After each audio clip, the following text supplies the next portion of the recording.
Hi hello everyone, so my name is Manish Yadav. जैसा कि हम लोग आज का टॉपिक केमिकल इक्विलिब्रियम का अगला पढ़ने वाले हैं।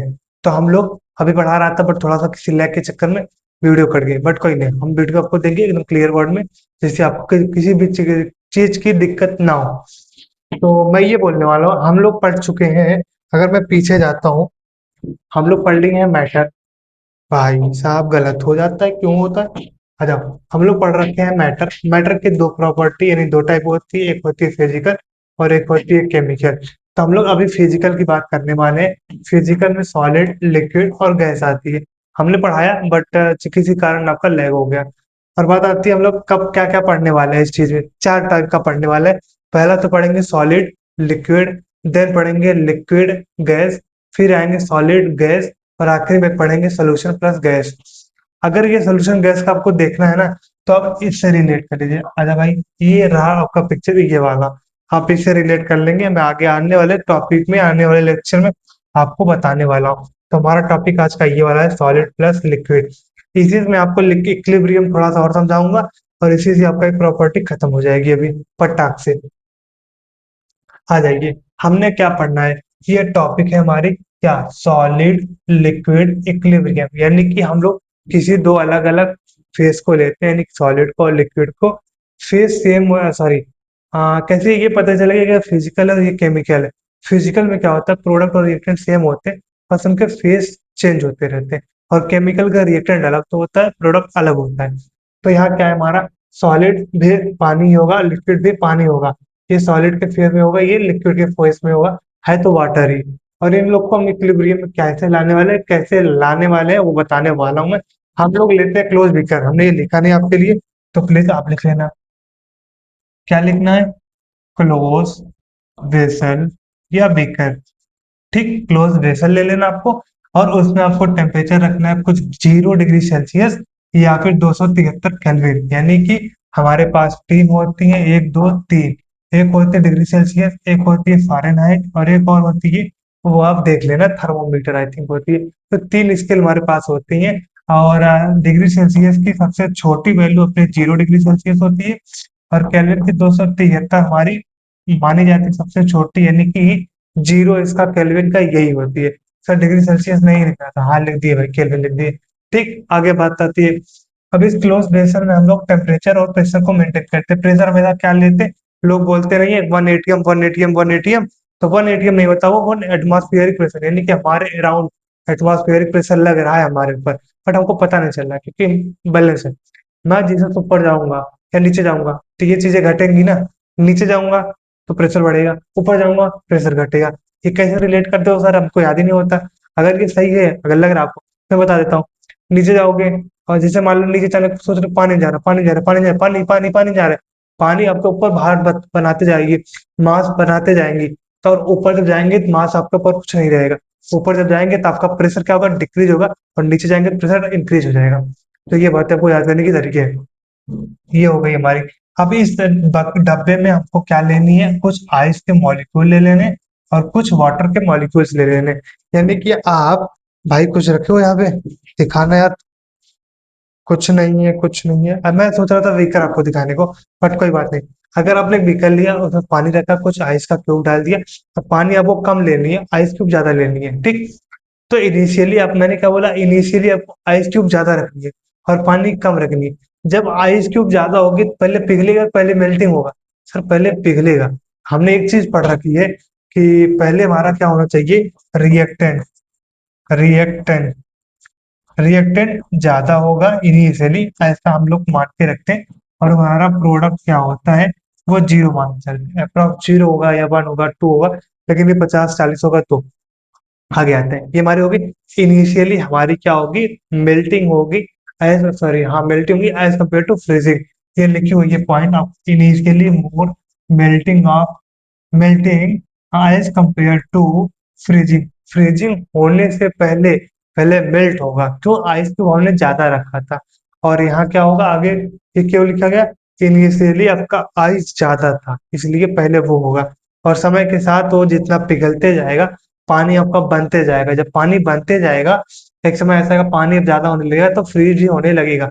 जैसे कि आइस पिघलेगा, पानी फ्रीज भी होगा, बट आपको दिखेगा कम, क्योंकि पानी कम है तो फ्रीज कम होगा, तो पिघलेगा ज्यादा, इधर से बनेगा ज्यादा। तो और आते हैं, लेट अ क्लोज कंटेनर। हम लोग एक क्लोज कंटेनर लेते हैं, प्लेस करते हैं, उसमें रखते हैं सम मॉलिक्यूल ऑफ आइस। क्या? कुछ मॉलिक्यूल ऑफ आइस के और कुछ मॉलिक्यूल ऑफ वाटर के उस क्लोज वेसल्स में। एट अ 0 डिग्री सेल्सियस, आपका टेम्परेचर 0 डिग्री सेल्सियस होनी चाहिए, या फिर 273 केल्विन होनी चाहिए। अब now ice will convert into water. अब आइस जो होगी, हमारी आइस जो होती सॉलिड थी इनिशियली और लिक्विड थी पानी, तो ये ज्यादा थी, इसलिए इधर से इधर जाने पे हम लोग क्या बोलेंगे, रिएक्टेंट से प्रोडक्ट जाने को हम बोलते हैं फॉरवर्ड रिएक्शन या फॉरवर्ड प्रोसेस, एंड प्रोडक्ट से रिएक्टेंट आने को हम बोलते हैं बैकवर्ड रिएक्शन या बैकवर्ड प्रोसेस। तो ये बातें हम आई होप क्लियर हो चुकी होगी आपको। तो मैंने क्या बोली, आइस आपकी कन्वर्ट होने लगी वाटर में, सॉलिड आइस से होती है और लिक्विड पानी होती है। अब ये सॉलिड से लिक्विड जब जाएगा तो हम ये बोल देंगे भाई ये फॉरवर्ड रिएक्शन हो रहा है, ठीक। हाँ, साइमल्टेनियसली, साथ ही साथ कुछ पार्टिकल आपका पानी का कन्वर्ट होने लगेगा आइस में, तो हम बोल देंगे भैया यहाँ बैकवर्ड रिएक्शन चालू हो चुका है। It is a backward reaction और बैकवर्ड प्रोसेस। अब क्या होने लगेगा, फ्रीजिंग। जब पानी आपका फ्रीज होने लगेगा, मतलब कि वो आइस में कन्वर्ट होने लगा। क्लियर हो गई कि नहीं बातें? आई होप क्लियर हो चुकी होंगी। ये मैं जो आपको दिखाना था, इसमें और आइस के क्यूब अभी आएंगे। आइस के क्यूब ज्यादा होते, मान लेते पास पास थे, फिर आपका पानी कम है, तो इनिशियली पहले ये पिघलेंगे, देन आपका पानी फिर कन्वर्ट होने लगेगा आइस में। और याद रखना आपका, ये जो वेपर होते हैं ना, ये मैं डिटेल बताऊंगा आपको आने वाले चैप्टरों में, सोल्यूशन में एकदम डिटेल अभी बता दूंगा, तो आपका लेक्चर बढ़ हो जाएगा और ये आपका कंटेंट क्लियर नहीं हो पाएगी फिर ये सारी बातें। अब हम क्या करते हैं, समय के बढ़ने के साथ, समय जैसे जैसे बढ़ते जाएगा वैसे वैसे क्या होगा, वाटर मॉलिक्यूल्स और इंक्रीज इन प्रेशर। अब फ्री पानी तो सॉरी आइस आपकी ज्यादा थी, अब वो फ्रीज हो रही है लगातार लगातार जैसे समय बढ़ता जा रहा है। अब समय बढ़ते जाता पानी आपका ज्यादा होने लगा। क्यों? क्योंकि आइस ज्यादा थे, वो पिघलने ज्यादा लगे, इनिशियली वही तो पिघल रहे थे। अब ये पानी के इनके मॉलिक्यूल ज्यादा होने लगेंगे। क्यों? बिकॉज ये आपको मान लो असर्शन हो गया, तो रीजन क्या आएगा, क्योंकि मेल्टिंग आर हाई, क्योंकि पहले आइस ज्यादा था तो फास्ट हो रहा था, पानी था ही नहीं तो फ्रीज हो ही नहीं रहा था, तो इनिशियली ये ज्यादा है। इनिशियली मान लेते हैं ना कि फ्रीजिंग, ना melting as compare to freezing ज्यादा थी। फिर समय के साथ आते आते अब फ्रीजिंग रेट विल इंक्रीज। क्या होगा, जब पानी बन जाएगा, पानी आ जाएगा उस वेसल में, तो आपका फ्रीजिंग रेट बढ़ने लगेगा। हाँ ठीक है, ये तो बात अच्छी बात है, बिकॉज वाटर मॉलिक्यूल। अच्छा, क्यों भैया इंक्रीज होने लगा फ्रीजिंग? क्योंकि वाटर के मॉलिक्यूल आपके सफिशिएंट उस वेसल में आ चुके हैं, या फिर वाटर के मॉलिक्यूल्स आर हाई प्रेजेंट है। ये आपका दूसरा रीजन है। पहला असर्शन रीजन यहाँ से बन सकता है, दूसरा असर्शन रीजन यहाँ से बन सकता है। अगर उन्होंने दिमाग लगाया तो बना देंगे, कोई बड़ी बात नहीं है। Why freezing rate will be increase? Because water molecules is high in container. Reason दे देंगे, अब बता दो। नहीं, क्या बोल देंगे, freezing rates are increase when water molecule is increase in the close vessel. ठीक हो गया, दोनों मिला के दे देंगे, आ जाएगा। 2025 का एक सवाल दे दिए, छोटो को 2 लाइन का, कोई कर ही नहीं पाएगा हमको लग रहा है। जो दिमाग लगाएंगे वही कर पाए होंगे। तो ठीक है, आगे बढ़ते हैं। अगली पॉइंट आती है हमारी, now at a time of equilibrium. जब हमारा इक्विलिब्रियम आ जाता है तो क्या होता है, या फिर ये लास्ट पार्ट है हमारा, ठीक। हाँ, तो वहां क्या होता है, जब इक्विलिब्रियम आने वाली होती है तो आपके मेल्टिंग और फ्रीजिंग बराबर हो जाती है। वही सोच रहे होगे यार, अगर पहले मेल्ट हो रहा है अब फ्रीज हो रहा है, तो ये यार ये बराबर कब होंगे? बराबर होते हैं, एक ऐसा समय आता है जब बराबर ये हो जाते हैं, तब आपको समझ में आता है। फिर आप देखते हो यार, अब पहले पिघल रहा था और अब फ्रीज भी हो रहा था, अब ये कुछ हो ही नहीं रहा है। आपके आंखों से नेकेड आई से नहीं दिखेगा वो, कि आप ये देख पाओगे फ्रीज अभी भी हो रहा है, अभी भी मेल्ट हो रहा है, अभी भी फ्रीज हो रहा है, अभी भी मेल्ट हो रहा है, ये आप इन आंखों से नहीं देख पाओगे। कैसे देख पाओगे आप? By the help of microscope. मान लेते अंदर खाने में वो रिएक्शन चलता है, उसी को हम बोलते हैं dynamic equilibrium. It is a not static equilibrium. आ जाओ नेक्स्ट चलते हैं। आई होप क्लियर हो गई सारी बातें। अब बात आती है, जब हमारी रेट सेम हो जाती है, इक्वल हो जाती है, कांस्टेंट हो जाती है, जब दोनों का रेट सेम हो जाता है, यानी कि पानी का और आइस का, तब क्या रिएक्शन आता है, हम आगे बढ़ते हैं। रेट ऑफ फॉरवर्ड प्रोसेस, यानी कि फॉरवर्ड रिएक्शन का process is equal to backward of process. जैसे नहीं कहते हो कि, सॉरी मैं तो वो यूज करने वाला था बट कोई नहीं, कोई आपको मारा दो थप्पड़, कहोगे मैं भी मारूंगा, जब तक मैं मारूंगा नहीं तब तक बराबर नहीं हो। जो उसने मारा दो थप्पड़, अब तुम भी मारोगे दो थप्पड़, तो बराबर हो गया ना, हो गया, अरे ये तो ठीक हुआ, मार दिया मैंने इसको। मार नहीं दिया आपने, वैसे मार दिया था आपने, बट आपने जो बोला ना, उसने अगर मुझे दो थप्पड़ मारा तो मैं भी दो थप्पड़ मारूंगा, मैं तो बराबर करूंगा। वही यहाँ भी होता है, क्या होता है, जैसे कि आइस कहता है क्या, पानी, मैं आपको दो मॉलिक्यूल दे रहा हूँ, पानी कहता ना ना आपको नहीं चाहिए, पानी ये क्या कहता है, दे देता है, ले भैया ले ले अपना ले ले। ये कहता है हमको नहीं चाहिए, बाद में तो बोलेगा कि मेरा तूने तो खाया था, तो ये ले ले अपना पानी, अपना पानी, पानी बोलता ले ले अपना आइस, हमको तेरा नहीं चाहिए। आइस ने दिया, वाटर ने वापस कर दिया, वो वाली थप्पड़ वाली बात आ गई। अब बात आती है इनका रेट। जब ये पानी को बोलता है पानी तेरे को मैं आइस दे रहा हूँ कुछ, बाद में लूंगा, पानी बोलता भैया हमको जरूरत नहीं है, जब बाद में देना ही है तो मैं रखूंगा क्यों। तो पानी कहता है तू देगा मैं पानी भेज दूंगा, चल खत्म कहानी, बराबर। अब तू थप्पड़ मारो, वो थोड़ा तेज मारे तू कम मारो, लेकिन मारा तो तूने थप्पड़ ही ना, बात खत्म हो गई, इसने रेट सेम कर दिया। अब बात आती है दूसरे पॉइंट की, constant amount of ice and water. Constant amount, आपका जो पानी का लेन देन, पानी और आइस का लेन देन होगा, वो आपको नहीं दिखेगा, वो अंदर होता है। अब आते हैं बात एक और चीज पे, जैसे कि देख ये पेरेंट्स है, हाँ ठीक है, अब दो पेरेंट्स है ये, अब इनका बच्चा एक, इनका बच्चा एक, ये और ये, अब ये इन दोनों में लड़ाई हो रही है, तो इनको पता थोड़ी चलती है, वो तो जब लड़ाई बड़ी हो जाती है तब पता चलती है। ठीक, जब लड़ाई बड़ी होती है तो पता चलती है ना, उसके पहले कहाँ पता चलती है। ये इनको थपड़िया है दो लड़के को लेके, दो लड़कों को लेके, और ये इनको थपड़िया दिए, तो बस बराबर हो गया। ये होती है अंदर खाने की बात। अगर आप समझ गए होंगे तो इससे बेहतर हमको नहीं लग रहा कहीं मिलेगा आपको। आते हैं हम अपने पॉइंट पहले भी इधर आ गए। तो constant amount of ice and water, ठीक, कैसे, आपको पानी देगा, आइस देगा, लेकिन ये आपको नहीं दिखेगा, अमाउंट अब आपका सेम हो जाएगा, ठीक, हाँ सेम। या कांस्टेंट अमाउंट, ये गलत हो रहा है, कुछ और यहाँ लिख रहा था मुझे, को लग रहा है अमाउंट गलत आ गया। कांस्टेंट क्या होगा पता है, कंसंट्रेशन होगा, सॉरी, यहाँ कंसंट्रेशन आएगा, लिख लेना, concentration, constant concentration of ice and water at equilibrium. Equilibrium पे जैसे कि पांच मॉलिक्यूल उसने दे दिया था, अब मतलब पांच मॉलिक्यूल पे पहुंचे हुआ, इक्विलिब्रियम पे जो कंसंट्रेशन था, मान लेते हैं कि ये आपका कंसंट्रेशन और ये रिएक्टेंट का कंसंट्रेशन, अभी इसका कुछ 10 है तो इसका 0 है, ये मान लो कुछ 8 रखा, दो दे दिया इसको, यानी कि दो खर्चे हो गए, कि दो ले लिया। अब जब आएगा इक्विलिब्रियम ना, तो ये 2/6 होगा, ना ना 8 होगा, तो ये 10 कर लो फिर, ये 2/8 जो है ना, अब ये आपका इक्विलिब्रियम के बाद जितनी बार देखोगे आपको 2/8 ही मिलेगा। क्या आगे आना बताऊंगा रेट। अब बात आती है दूसरे पे, it is not seen by naked eye, यानी कि ये आपको सिर्फ अपने आंखों से विजुअलाइज नहीं होगा। आपको लगेगा यार पानी तो रुका हुआ है, मैं एक बात बताऊं, पानी एक बाल्टी में रखना, पानी रख देना वैसे छोड़ देना, वो देखना वाइब्रेट करता है, तो उसी का कारण है। आगे चलते हैं, reaction are constant, reactions are occur inside the vessel. मैंने बोला ना, ये वाली कहानी कहाँ गई, कहाँ गई, कहाँ गई, कहाँ गई, कहाँ गई, ये गई। ये आपको, ये इनको पता ही नहीं चल रहा कि नीचे यहाँ लड़ाई वड़ाई हो रही है, इनको पता चल रहा है नहीं हो रहा है, तो क्या है ये डायनेमिक, आपको दिखेगा तो नहीं बट लड़ाई चल रही है, तो ये वाली आते हैं। रिएक्शन आकर हो रही है इनसाइड वेसल, उसके अंदर लेन देन अभी भी जारी है। वाटर मैं दे रहा हूँ दो आइस, वाटर कहेगा ना ना नहीं चाहिए, वो दे देता है, तो अगला कहता है भाई तू लेके जा अपना। वेसल विथ कांस्टेंट रेट, अगर रिएक्शन तो चलती है विथ कांस्टेंट रेट, अगर इसने दो दिया है, इसने कहेगा भाई दो ही ले, एक नहीं दूंगा ना तीन दूंगा, मैं दो ही दूंगा तेरा, क्योंकि तुम्हारा है वो मेरा नहीं है। नाउ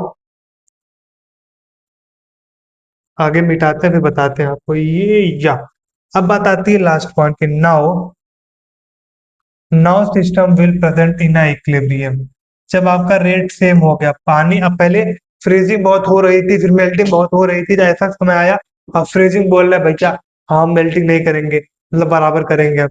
चल रही कि मतलब एक जा रही कि एक आ रही, एक जा रहा है एक आ रहा है, तब उस समय आपका सिस्टम इक्विलिब्रियम में आ गया कि जा आ क्या रहा है। आते हैं एग्जाम्पल पे और फिर ये आपका कंटेनर, इसमें कम से कम 100 लोग बचे हुए हैं। ये गया एक बच्चा बाहर, कोई गया कोई एक गया, और वो आया अंदर, एक और रेडी हुआ मैं भी जाऊंगा बाहर, वो आया, फिर तीसरा रेडी वो गया वो आया, फिर चौथा रेडी हुआ वो गया आया। हर बार एक ही बच्चा बाहर जा रहा था, तो यानी कि एक बाहर रहता था और 99 अंदर रहते थे। ये आपके क्वांटिटी है, क्वांटिटी कौन है, ये 99 या 100 पूरा आपका क्वांटिटी है। क्वांटिटी पर डिपेंड करता है कितने लोग जा रहे हैं, ना ना, जा तो एक ही रहा है, आ एक ही रहा है, तब भी इक्विलिब्रियम चल रहे क्योंकि एक जा रहा है एक आ रहा है, एक जा रहा है एक आ रहा है, एक जा रहा है एक आ रहा है, ये बात हुई।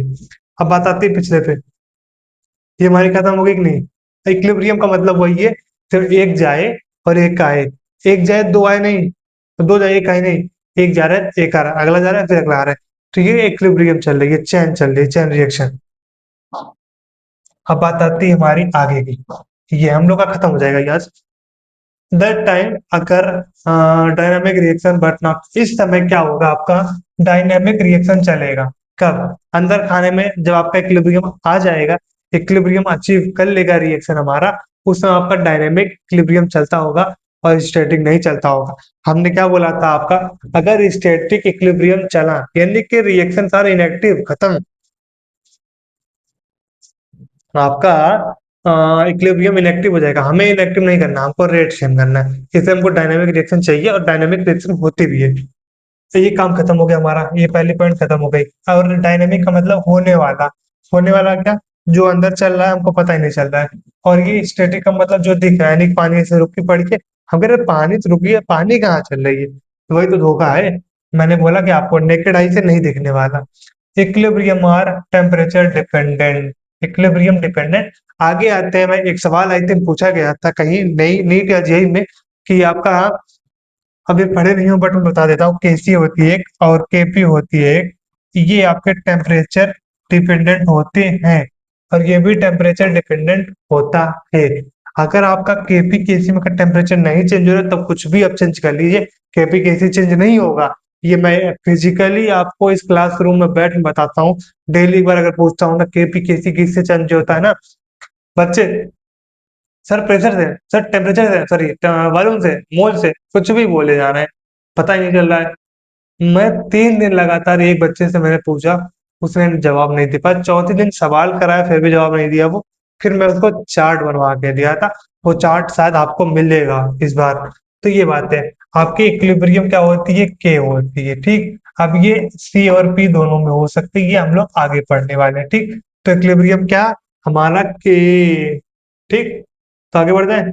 अब बात आती है इक्विलिब्रियम पे, एट इक्विलिब्रियम, इक्विलिब्रियम क्या होगा, अबे यार ना भाई, आ गया। इक्विलिब्रियम पे क्या होगा, हमारा रेट ऑफ सॉलिड से लिक्विड जाना यानी कि forward process, rate of forward process solid से लिक्विड जाना, and rate of backward process यानी कि लिक्विड से सॉलिड में जाना इज इक्वल जब हो जाए तो उसे बोलते हैं इक्विलिब्रियम स्टेज। अब हम लोग इस केबी और केएफ को काट पीट के केसी और केपी लाने वाले हैं, जो कि आने वाला हमारा कल का लेक्चर होगा। देखिए खत्म हो गया कि नहीं, कुछ बचा है अभी बचा है। ये बच गया आपका लास्ट थोड़ी सी पॉइंट, 1 सेकंड का टाइम देना आप। अरे वाह तगड़ा गया है, कोई बात नहीं, आजा। तो थोड़े से और टाइम देना आप मुझे। ये आपका क्विक रिकैप है।